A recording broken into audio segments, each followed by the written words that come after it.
Hello সকলকে, আজকে আমার বেড়াতে যাওয়ার আরও একটা নতুন মিনি ব্লগ। এখনই ভোর 4টে মতো বাজে, বাইরে পুরো অন্ধকার, আর আমি এখন রেডি হয়ে নেব কারণ আমি সূর্যোদয় দেখতে যাব। বাকি দুজন হোটেলেই ঘুমাবে।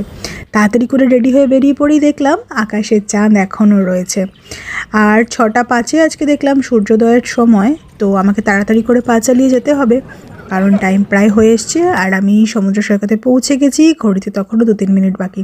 যথারীতি সমুদ্র সেই বকখালির মতো অনেকটা দূরে, তাও একটুখানি কাছে আছে। তো এখন শুধু অপেক্ষা সেই বিশেষ মুহূর্তের। ইনি এখনও আছেন ঝাউ গাছের মাঝখানে, টুক করে উঁকি মেরেছেন।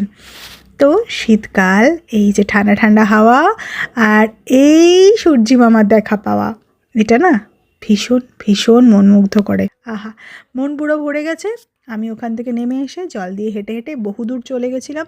ফেরার সময় দেখছি এত জল বাড়ছে তাড়াতাড়ি করে যে প্রায় বোল্ডারের কাছে চলে এসছে জল। যা হোক, ভিজে প্যান্ট, ঠান্ডা ঠান্ডা লাগছে, আর তার মধ্যে গরম গরম চা, আহা জাস্ট জমে গেছিলো। কিন্তু বেশিক্ষণ নয়, আমাকে হোটেলে ফিরতে হবে কারণ ব্যাক টু ব্যাক প্ল্যান আছে আজকে।